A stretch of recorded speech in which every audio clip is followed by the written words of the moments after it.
वज़ीर-ए-आज़म इमरान खान ने कहा है कि अदम एतमाद का शोर मचाने वाले बड़े बड़े चोर जो मर्जी कर लें डट कर मुकाबला करेंगे।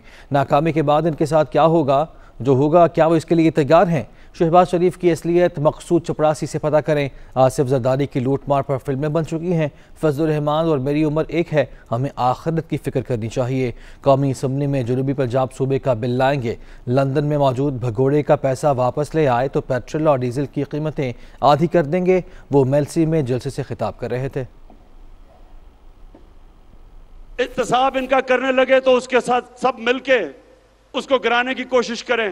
जब तक मेरे में खून है मैं इनका मुकाबला करूंगा। मेरी पूरी तैयारी है कि जो भी ये करेंगे मैं उसके लिए तैयार हूं।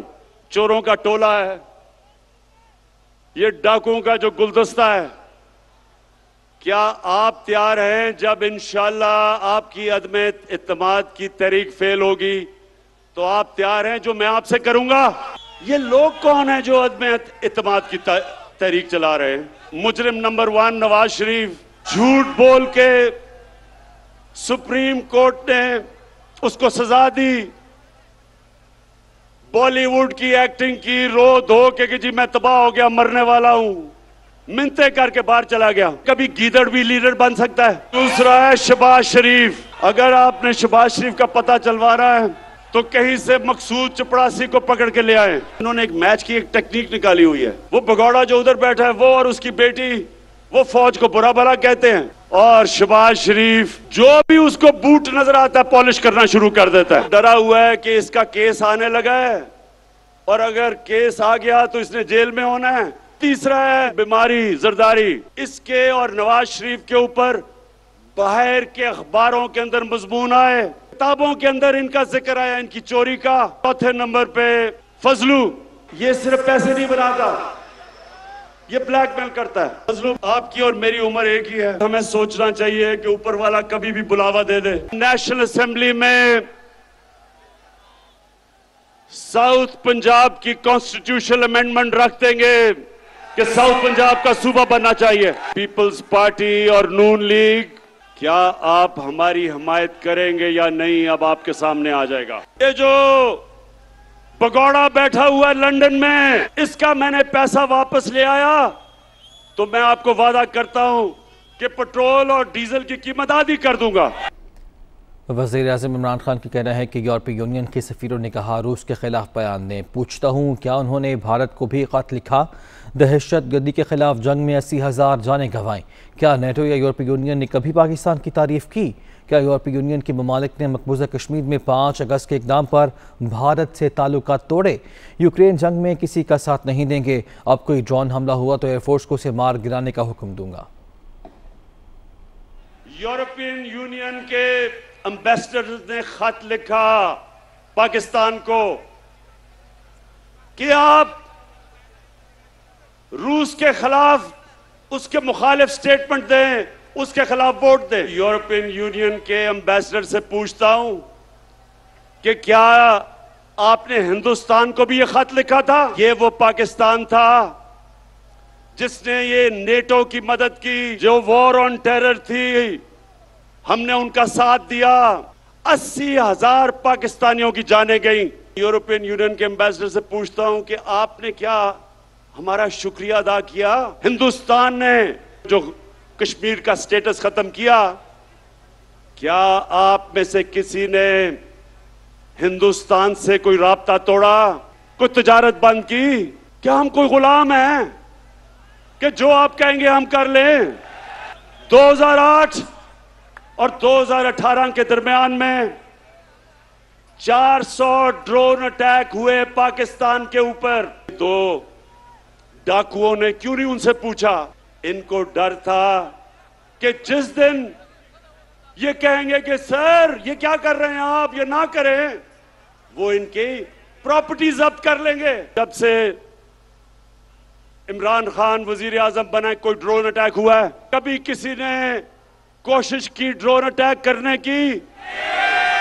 मैं पाकिस्तान की एयरफोर्स को कहूंगा कि वो ड्रोन को नीचे गिरा दें। हम किसी कैंप में नहीं हैं। हम उन मुल्कों के साथ मिलकर एक दिन कोशिश करेंगे कि जो यूक्रेन में जंग है ये बंद हो। मरीम नवाज ने वज़ीर-ए-आज़म इमरान खान की मेल से जलसे में खिताब को हदफ़ तनक़ीद बनाया। कहती हैं कि अल्लाह ताला पाकिस्तान को आपके शर से महफूज रखे। मरीम नवाज ने ट्वीट किया और कहा कि इक़्तिदार हाथ से जाता देखकर इंसान किस तरह ज़हनी तवाज़ुन खो बैठता है। इख़लाक़ी इक़्तिदार ना दुश्मनी का ज़र्फ़ होता है, ना अपने ओहदे की इज़्ज़त का कोई पास होता है। पहले इसने सबको गालियाँ दी और फिर कहा रियासत मदीना की बुनियाद अखलाक़ियात थीं। मुस्लिम लीग नून की तर्जुमान मरीम औरंगज़ेब ने कहा है कि इमरान खान ने फिर कंटेनर वाली गंदगी फैलाई। तहरीक अदम एतमाद के झाड़ू से हर किस्म का गंद साफ करेंगे। इमरान खान को स्टेट बैंक के मुसद्दिका रिकॉर्ड ने डाकू साबित किया। इमरान खान के खिताब पर रद्दअमल में मरीम औरंगज़ेब ने कहा कि नवाज शरीफ और शहबाज शरीफ की बेटियों को हथकड़ियाँ लगाईं, जेलों में डाला, सहाफ़ियों को गोलियाँ मारी, और क्या करेंगे। अदम एतमाद कामयाब होगी, आप सोचें उसके बाद क्या करना है। तकरीर सबूत है कि वज़ीर आज़म घबरा गए हैं। इमरान साहब बस आपने घबराना नहीं। वफाकी वज़ीर दाखिला शेख रशीद अहमद ने अपोजिशन को वक्त से पहले इंतखाबात के मामले पर हुकूमत के साथ मुज़ाकरात की दावत दे दी है। बरतानवी नशियाती इदारे से बात करते हुए उन्होंने कहा कि ये बातचीत होनी चाहिए, हालात ऐसे ही हैं। उन्होंने तजवीज़ दी कि इत्तेहादियों के साथ अपोजिशन में शामिल जमातों से भी मुज़ाकरात हों। मिल बैठ कर बात करने से मसाइल हल करने की ज़रूरत है। JUI के सरबराह मौलाना फजलुर रहमान ने कहा है कि हुक्मरान नाकाम हो चुके हैं। अदम एतमाद का मामला बढ़ रहा है, नंबर भी पूरे हैं और अदम एतमाद की तहरीक भी तैयार है। वो पेशावर में मीडिया से गुफ्तगू कर रहे थे। आज हुक्मरान तन्हा हो चुके हैं। आज उनके अंदर शिकस्त खुर्दगी का एक एहसास पैदा हो गया है और अदम एतमाद की तरफ अब मामला आगे बढ़ रहा है। इंशाअल्लाह चंद ही रोज़ में हम अदम एतमाद की तहरीक पेश कर देंगे। आप बेफिक्र रहें, इंशाअल्लाह अज़ीज़, नंबर भी पूरे हैं, अदम एतमाद की तहरीक भी तैयार है और हुक्मरान भी मुल्क से बाहर भागने के लिए इस वक्त तैयार खड़े हैं, लेकिन कौमी ख़जाने से भाग रहे हैं। तहरीक अदम एतमाद की कामयाबी के लिए अपोजिशन ने इस्लामाबाद में डेरे डालने का फैसला किया है। शहबाज शरीफ भी आज पहुँचेंगे। अरकान पार्लियामेंट को बैरून मुल्क जाने से भी रोक दिया गया। मुस्लिम लीग नून ने आज पार्लिमानी पार्टी का इजलास इस्लामाबाद में तलब किया है। शहबाज शरीफ इजलास की सदारत करेंगे। तमाम लीगी अरकान असम्बली को इस्लामाबाद पहुँचने की हिदायत की गई है। मरीम औरंगज़ेब ने कहा है कि तमाम अरकान कौमी असम्बली को बैरून मुल्क जाने से रोक दिया। के नामजद बैरूनी दौरे का हिस्सा नहीं बनेगा। आवाम महंगाई बेरोजगारी से मर गए। हुकूमत सरकारी खर्च पर दौरों के प्रोग्राम बना रही है। अभी खबर यह है नदीम अफजल चंद एक बार फिर जाले बन गए। उन्होंने कहा कि पहले भी भुट्टो वाला था, आज भी भुट्टो वाला हूँ। अपने घर वापस आने पर बेहद खुश हूँ। PTI में शामिल होने का फैसला गलत था। वो लाहौर मीडिया से बात कर रहे थे। मैं अक्सर मीडिया में भी कहता हूं कि जो मेरा एक गलत फैसला था, जो मैं खुद एडमिट करता हूं, और पॉलिटिकल वर्कर से जब कोई फैसला हो जाए, लेकिन अल्लाह का करम है कि मैं जब खान साहब आए थे मेरे घर, तो मैंने उनको कहा था कि मैं आज भी भुट्टो वाला हूं, मैं कल भी भुट्टो वाला हूं, ये ऑन रिकॉर्ड। तो मैं इस हवाले से मैं फिर समझता हूँ मैं अपने घर आया हूँ, मुझे इंतहाई खुशी है। ये सब लोगों को भी पता है कि मुझे कितनी खुशी है। इंशाअल्लाह ताला ये दस्ता चलेगा और अल्लाह के हुक्म से घर घर से भुट्टो निकलेगा और जिए भुट्टो ज़रूर हो। तहरीक इंसाफ की एक और विकेट गिरने का इम्कान है। आसिफ अली जरदारी से यार मोहम्मद रिन ने मुलाकात की। ज़राए के मुताबिक पीपल्स पार्टी में शमूलियत के मामला तय पा गए हैं। बलूचिस्तान की अहम सियासी शख्सियत यार मोहम्मद रिन भी जाले बनने को तैयार हैं। साबिक सदर आसिफ जरदारी से इस्लामाबाद में मुलाकात हुई। यार मोहम्मद रिन के साथ तहरीक इंसाफ बलूचिस्तान के बाज़ दीगर ओहदेदार भी पीपल्स पार्टी में शामिल होंगे। यार मोहम्मद रिन ने चंद रोज़ पहले ही वज़ीर आज़म के मावन ख़ुसूसी के ओहदे से इस्तीफ़ा दिया था।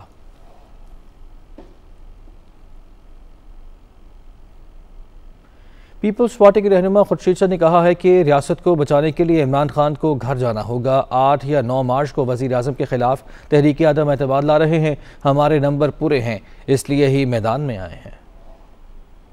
देखें, रियासत को बचाने के लिए इमरान को जाना होगा। नहीं, फैसला काउंटिंग पूरी हो गई, हमारे नंबर पूरे हैं, तब तो हम आए। एम्पायर न्यूट्रल हो गए। एम्पायर हमेशा हमारी कोशिश होती है कि एम्पायर न्यूट्रल हो। कोई डेडलाइन दे दे, कब तक जी? कब तक? 8-9 को करेंगे। वफाकी वज़ीर क़ानून ने कहा है कि लंदन में नवाज शरीफ से राब्तों का कोई इल्म नहीं। तहरीक अदम एतमाद अपोजिशन का हक है। सियासी मुखालिफिन के पास नंबर्स पूरे हैं तो अपना शौक़ पूरा करें। फ़रोग़ नसीम कराची मीडिया से गुफ्तगू कर रहे थे। वजारत मेरा कभी एम्बिशन भी नहीं था, शौक़ भी नहीं था, आज भी नहीं है। तहरीक अदम एतमाद अपोजिशन का हक़ है, लेकिन अगर उनके पास नंबर्स हैं तो ज़रूर वो पूरा अपना शौक़ पूरा कर लें। मुझे तो प्रॉब्लम नज़र नहीं आती और मेरा नहीं ख्याल कि प्राइम मिनिस्टर को भी कोई प्रॉब्लम है। मेरे पास कोई इस किस्म की इत्तला नहीं है कि किसी PTI के रहनुमा की लंदन में नवाज शरीफ साहब से कोई बातचीत हो रही है, नहीं हो रही। क्या के कानून में अगर सिर्फ उसमें कुछ ट्वीकिंग कर दी गई है और वो भी लॉ मिनिस्टर ने या लॉ मिनिस्ट्री नहीं थी उसमें, जिनके भी सजेशंस थे, किसी का मैं नाम नहीं लूँगा, वो कम से कम सामने तो आए कहें जी ये मेरे सजेशन थे, अब मैं समझता हूँ मैंने गलत किया, ये तो कहें कम से कम। समझते हैं कि बड़े आराम से हम लॉ मिनिस्टर पे और लॉ मिनिस्ट्री पे इल्ज़ाम लगा देंगे। MQM ने आज तक ये नहीं कहा कि MQM जो है वो मुझसे लाताल्लुक़ है या मैं MQM से लाताल्लुक़ है। वफाकी वज़ीर फवाद चौधरी ने कहा है कि फजलुर रहमान के 48 घंटे और बिलावल के 5 दिन तो काठ का घोड़ा निकले। वफाकी वज़ीर इत्तलात ने ट्वीट में कहा कि आइंदा हफ्ते में अपोजिशन अपनी तहरीक समेत घरों को वापस चली जाएगी। उन्होंने कहा कि इनके तमाम दावों से मुकम्मल हवा निकल जाएगी। वफाकी वज़ीर मुराद शेर का कहना है कि लॉन्ग मार्च हो या तहरीक अदम एतमाद 3.5 साल में कई बार ये तमाशा देख चुके हैं। सियासी मुखालिफिन अपनी करप्शन बचाने के लिए एक हो गए हैं। अपोजिशन हर महाज पर शिकस्त से दो चार है। माजी के हुक्मरानों ने सिर्फ कौम का इस्तेहसाल किया। जब ड्रोन हमले हो रहे थे तो आसिफ जरदारी ने अमरीका को यकीन दिलाया कि सब संभाल लेंगे। पहले दिन से ये तमाम जो आचार पार्टियां हैं अपनी करप्शन बचाने के लिए एक हो गए और हर मौके पे ये कहते हैं कि हुकूमत जाने वाली है, ये बिल पास नहीं होगा। तो मैं इतना कहूँगा कि 3.5 साल में हमने बारहा ये सर्कस देखा। इमरान खान वज़ीर-ए-आज़म बने इनके लिए गए कर्ज़ों की वजह से, इनकी गलत इकनॉमिक पॉलिसीज़ की वजह से पाकिस्तान की मईशत ICU में थी। उन तमाम चैलेंजेस के बावजूद प्राइम मिनिस्टर इमरान खान ने खुददारी के ऊपर तमाम फैसले किए। जरदारी CIA डायरेक्टर से अमेरिका में हुसैन हक्कानी की मौजूदगी में मुलाकात करते हुए कहता है कि आप फिक्र ना करें, अगर पाकिस्तानी मर रहे हैं मरने दे, मैं संभाल लूंगा, अगर मीडिया पे शोर मचता है तो मचने दो, हम संभाल लेंगे। तो किस तरह ये पाकिस्तान का मुकदमा लड़ते। वज़ीर ममलकत फ़ारूक हबीब ने कहा है कि बिलावल भुट्टो बाप की करप्शन बचाने के लिए लॉन्ग मार्च कर रहे हैं। पीपल्स पार्टी लाहौर के नासिर बाग में जलसी करके इस्लामाबाद रवाना हो गई। शहबाज शरीफ के अकाउंट से अरबों रुपए पकड़े गए। आज वो तारीखों के पीछे छुप रहे हैं। वो फैसलाबाद में गुफ्तगू कर रहे थे।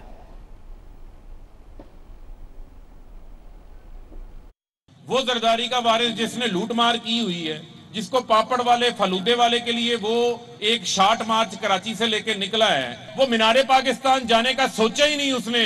वो नासिर बाग के अंदर जो है वो एक छोटी सी जलसी करके चला गया है। क्योंकि जब आप लूट मार के लिए निकलेंगे, जब आप जरदारी की करप्शन बचाने के लिए निकलेंगे, तो आपके पीछे जो है वो पाकिस्तान की आवाम का कोई शख्स जो है वो बाहर नहीं आएगा, बल्कि चोरों का, लुटेरों का, डाकुओं का मुहासबा जो है वो करेगा इंशाअल्लाह। और इमरान खान भी इनको NRO नहीं देंगे।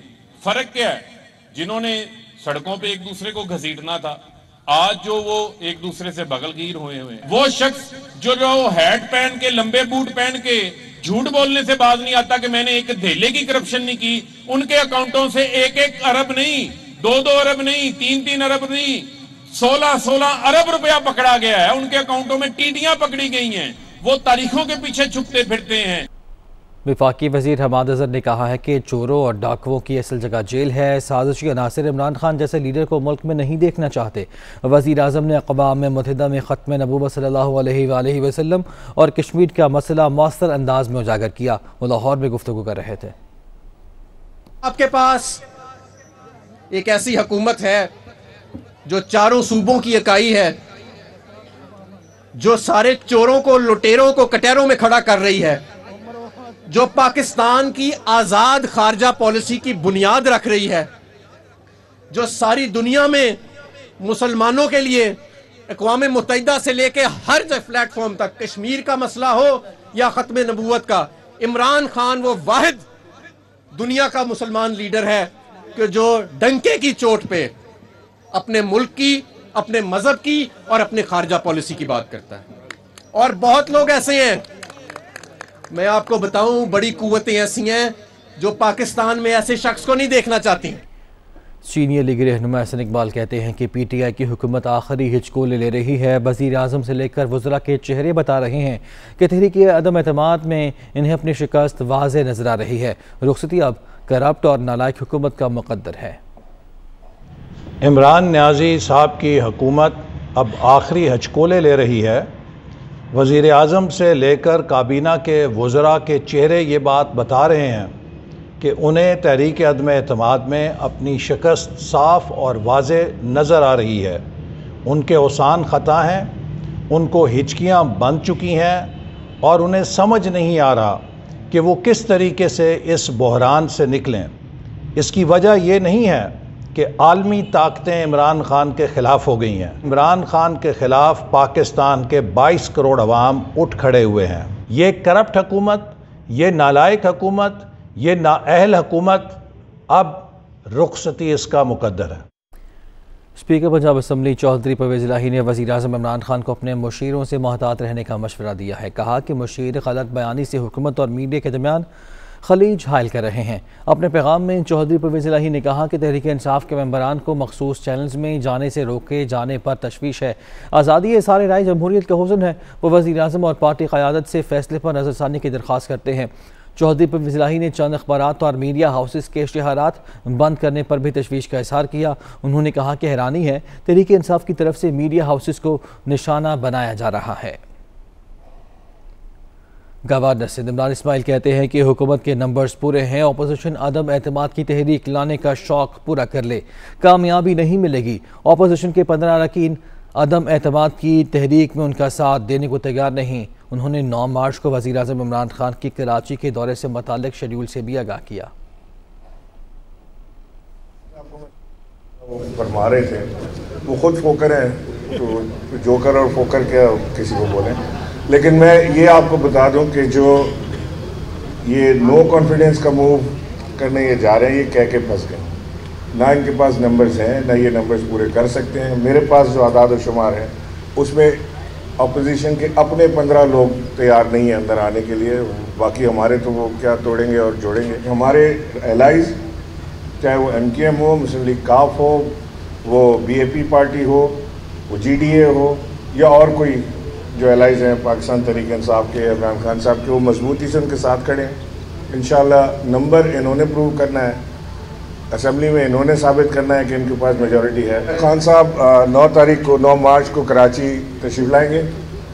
अपने जो उनके सियासी एलाइज हैं MKM और GDA, उनके हेडकोार्टर्स में जाएंगे, अपने MNA से MPS से कराची में मुलाकात करेंगे, और उसके बाद जो कफालत कार्ड है जो हम अब सिंध में लॉन्च कर रहे हैं, उसका इनाग्रेशन गवर्नर हाउस में होगा। मेरे पास जो टास्क है वो सिर्फ ये है कि जो एहसास प्रोग्राम सिंध में नहीं आ पा रहे हैं, लोन्स हैं या हेल्थ कार्ड है या और दूसरी चीज़ें हैं, उसका मैंडेट है कि उसके लिए मुझे जिससे भी बात करनी पड़े वो मैं करूँगा। और इंशाल्लाह जैसे ये लोग फ्री होते हैं तो उसके बाद में इनसे जरदारी साहब से या बिलावल से या CM साहब से जिससे भी बात करनी पड़े तो ज़रूर करूँगा। नेशनल एक्शन प्लान से मुताल्लिक इजलास तलब कर लिया गया है। वज़ीर आज़म इमरान खान सदारत करेंगे। ज़राए के मुताबिक वज़ीर आज़म की ज़ेर सदारत नेशनल एक्शन प्लान पर इजलास आज होगा।